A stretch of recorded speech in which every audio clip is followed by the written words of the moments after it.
back, friends. Today I wanted to go through some of my vinyl slash record collection and share some of my faves. I don't have a massive collection. I moved around a lot in my 20s and really just didn't want to have to lug a huge collection all around with me. And with plans to move again, I try to keep my collection down to a manageable amount, which means I'm very picky. They have to be pretty and they have to be albums I love. So it means not very many make the cut. So here are some highlights for my collection that I've randomly selected, some that I think are just seasonally appropriate, and some I just wanted to talk about. Before we get into it, be sure to like and subscribe if you want to see more videos from me chatting about music. If you want to see more stuff like this, please let me know in the comments down below. And if you have any favorite vinyls or things that I should maybe be checking out because they're super freaking cool, you better pop that down too, because I know I don't have a big collection, but my Discogs wish list it's big and I love adding to it. It's autumn. This is essential listening for this time of year. It is absolutely the first thing we put on in this house when the weather starts to dip and a rainy day starts. It would have honestly just felt wrong to start this video with anything else. This is the vinyl of a killer, Bella. The Twilight soundtrack. I was in high school in the 2000s, so the book series quickly became my entire personality. And when the movie came out, it actually couldn't have taken over anything more, but I couldn't believe that the soundtrack seemed like someone just like reached into my iPod Classic and pulled out an exact playlist that I had already made. That's definitely one thing that I think this series of movies definitely nailed, was the soundtracks. They had absolutely no business being this good. They go so hard for absolutely no reason, and I really think if you haven't checked them out, you definitely should. Even if you're not a Twilight fan, if you like indie alternative music and you like kind of foresty, autumnal, rainy day vibes, pretty much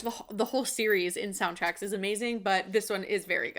If you can get your hands on a pressing of this, I think it's a really cool piece in any vinyl collection. This one I believe was limited edition, but they do have other pressings, and I think I've seen one at Urban Outfitters actually, so that exclusive might be worth checking out if this is something you want to collect. If you were on Tumblr in 2013, you're definitely going to recognize this album art. You've probably also heard these songs, and you probably couldn't escape it as part of the essential aesthetic of the time. And I'm sure a lot of albums could be considered this, and maybe this was one that was just more quintessential in the alternative corner of things. And now I might be re-traumatizing you, so sorry. But this album genuinely is great, and this pressing is gorgeous, so I had to include it. This is Citizen Youth. This soundtrack to many an angsty teen and young adult's life. This album accompanied me on many a late night drive and put a lot of feelings into words that maybe I didn't know how, in a way that was just honest and kind of messy, honestly. It's a short and sweet track list. It's 10 tracks. The runtime comes to around 31 minutes. If you like a sad boy alternative vibe and you like a pop punk kind of energy, this is definitely an album that's worth checking out. And if for whatever reason, I can't think of one, you want to vicariously live the experience of a 20-something-year-old in the 2010s, I think this is essential. Now, I'm about to make a claim that might piss off a bunch of hardcore bros, but I'd be lying if I said that was the first time that's ever happened. This is the best hardcore band.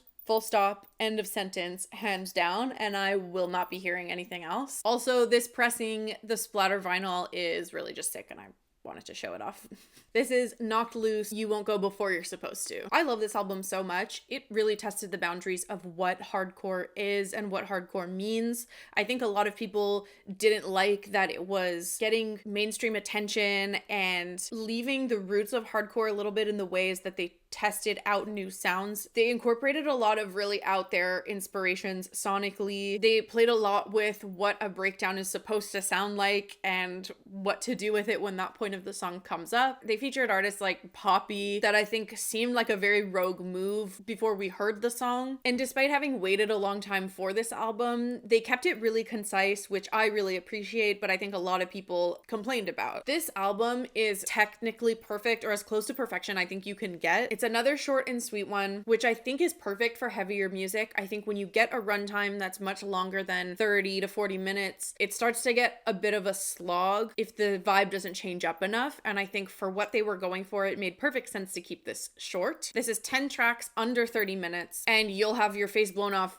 every single time. They're not overhyped, they're just really fucking good at what they do. Now, I could have picked an endless number of records for this next artist, but I'm really glad to have this in my collection, and I just like to look at it sometimes. This song was really important to me in high school. This is the Chicago demo version by Sufjan Stevens. This is the star pressing, and the demo is the only thing on this. There is just one track through the middle. I was that emo kid in high school that liked to sit on the bleachers alone during lunchtime and doodle in my sketchbook and listen to my moody music. I would spend weekends scouring blogs listing what songs were featured on the newest episode of the OC because, ew, I didn't watch that, obviously. I did. But Seth Cohen had really good music taste. He did. So I would go to LimeWire and I would find all these indie bands and niche sounds that I was finding through this super popular mainstream show, and it all felt very interesting and new within my little emo bubble, and it felt something personal to me. I felt like I didn't really have a lot of friends that liked this kind of music, and it felt like it was mine. Sufjan Stevens came out of that OC LimeWire bubble for me, and it really did change the way I listened to and also consequently wrote music. In fact, I ended up having a brief stint in a small musical duo where I played the banjo simply because I wanted to be like Sufjan Stevens. So while I do have quite a few of his albums, because the albums on a whole are important to me, this one's really special. Now, this is a band that I've come and gone to over the years, but this album kind of slapped me across the face and forced me to love it.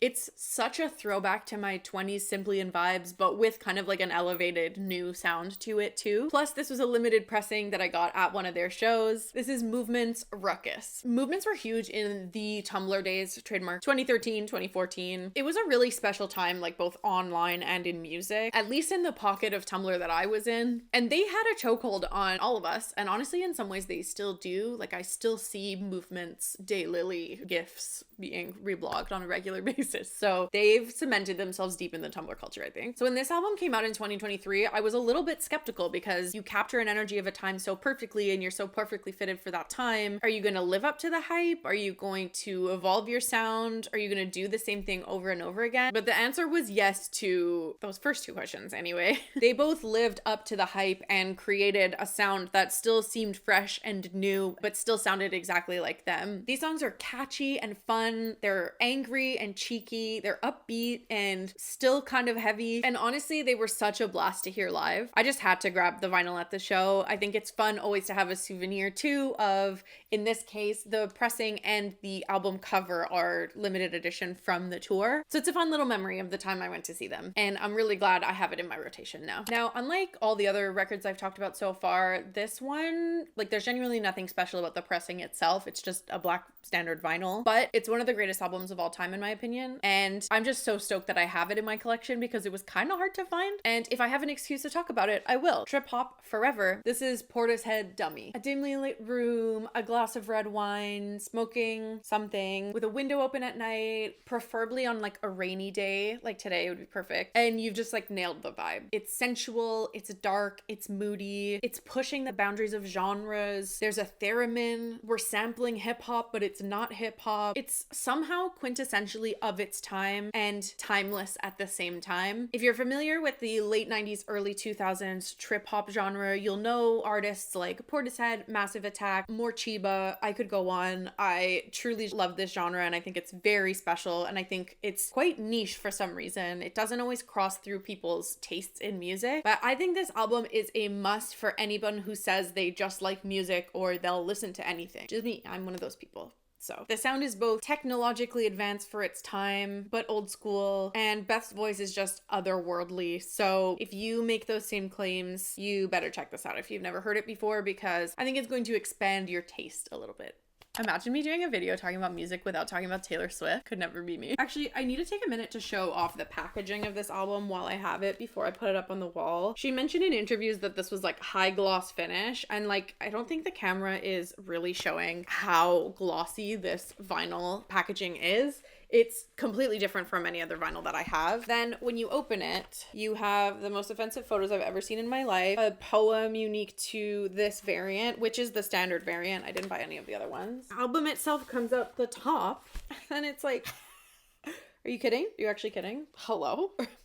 And then you have a pullout of all the lyrics. This is some of the most inspired vinyl packaging I've seen in a long time. And obviously it's expensive to produce stuff like this, but the cost was not at all reflected in the price of the vinyl. The vinyl was actually cheaper than any of her other vinyls have been for the highest quality packaging experience, in my opinion. Maybe aside from the ones that came with the booklets inside from Torture Poets, I think it was. Anyway, this is Taylor Swift, The Life of a Showgirl. This album is fun, and you will not like it if you don't like upbeat pop music and fun. Simple as. Since I happen to like those things, I happen to love this album. You got melodies that won't leave you alone. You got a groovy bass and a really fun and tight drum. The production is crisp. The track list is concise. It's just simple and good. I'll keep this one brief, and I will link my reaction to the album and my album ranking videos in the cards and in the description down below if you want to hear me talk about this one a little bit more, because I have talked about it and I will probably still continue to talk about it, but I will save those who are watching this video for not this. Okay?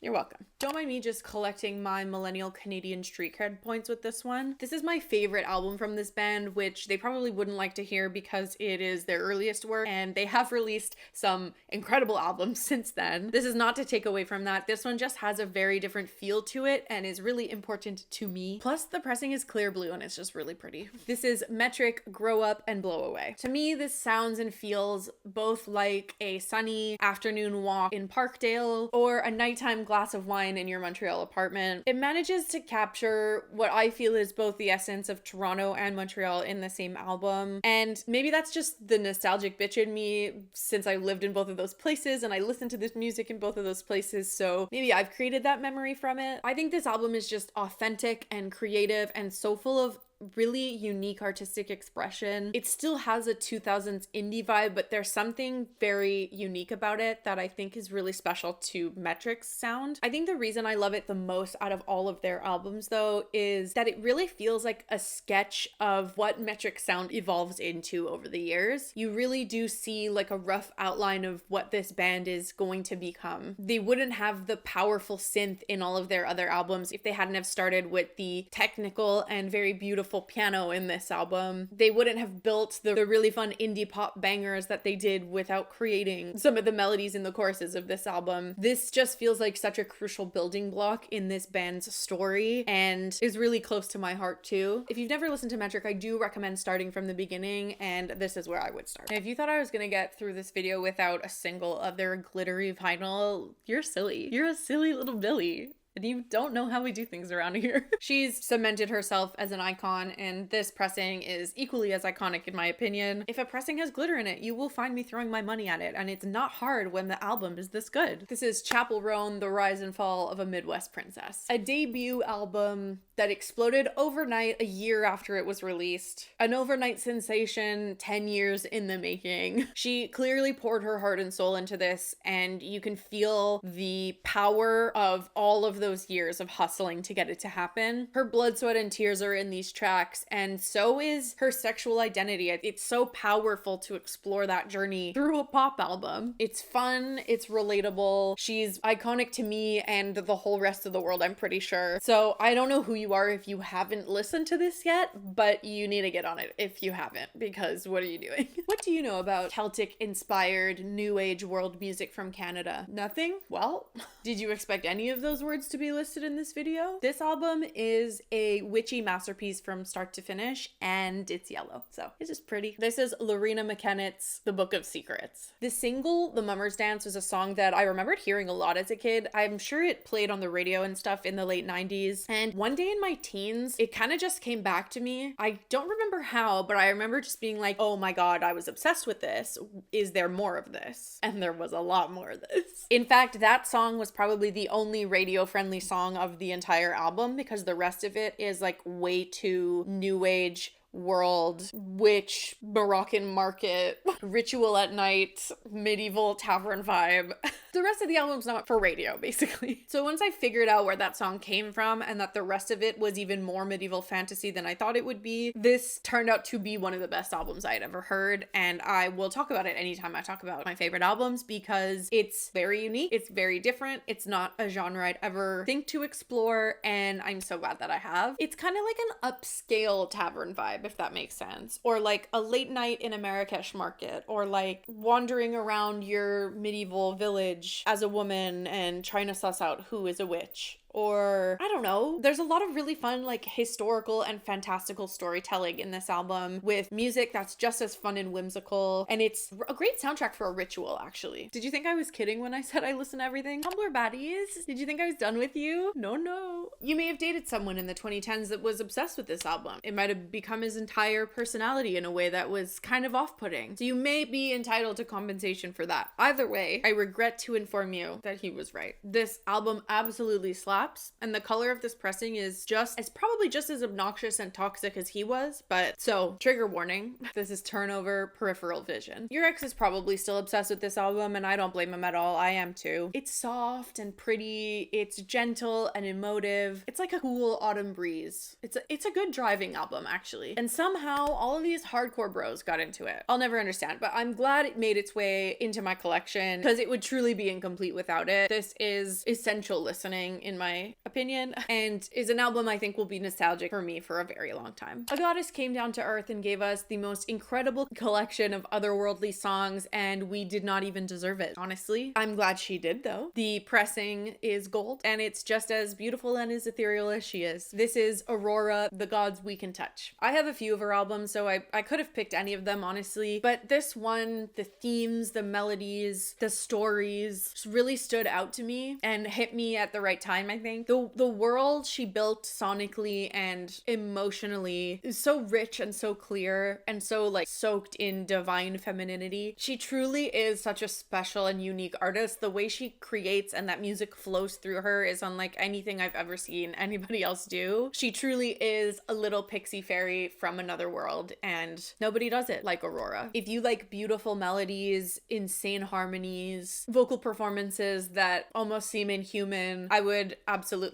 recommend checking her out. And I think this album is a good place to start because there's a lot of palatable songs, I think, on it. Now, this last album I want to share is kind of a placeholder in a way. I wish I had more of their records, but I just don't right now. When their last albums came out, I just wasn't collecting vinyl yet. I didn't have a record player, and I didn't live in a space where I had a lot of space to store things, which ended up being a good thing because I ended up moving a lot afterwards. And I think, you know, I've added to my collection since, but it would have been crazy to have that much at that time. I'd been checking over the years since I started collecting, trying to purchase some of their older vinyl, but with some of the shipping costs and things like that, I just haven't been able to justify it yet. So I told myself when this album came out last year that I would treat myself to it since it was easy to buy, and that I could go backwards collecting the ones that I missed. So either way, they'll be coming to me soon in the near future, but for now, we are summoning the Tumblr baddies one last time to talk about my favorite band, Balance and Composure. This is With You in Spirit. Now, I genuinely love all of this band's work. Their first two albums are some of my favorite albums of all time. So with this album having come out last year, I was a bit nervous to see how it would hold up. They always try something new with every album, and I just wasn't sure what direction it was gonna go in. This album is really special. It's that same sound, just grown up. It's a bit more mature and a little less angsty, but it still has that raw human rage in it. It's just a more mature, evolved version. This album deals with grief and closure and a lot of grown-up themes that you wouldn't expect to see on some of their older work, but it shows a through line of growth and maturity for this band while still containing that same energy sonically. And I think losing some of the screaming and the angst from their earlier albums for a more mature, concise exploration of emotions is a really good trade-off, despite some of the things that had to happen for this album to exist. It's such a special piece in their body of work and now in my collection as well. I have found myself listening to this album so much in the last year since it's come out, and I genuinely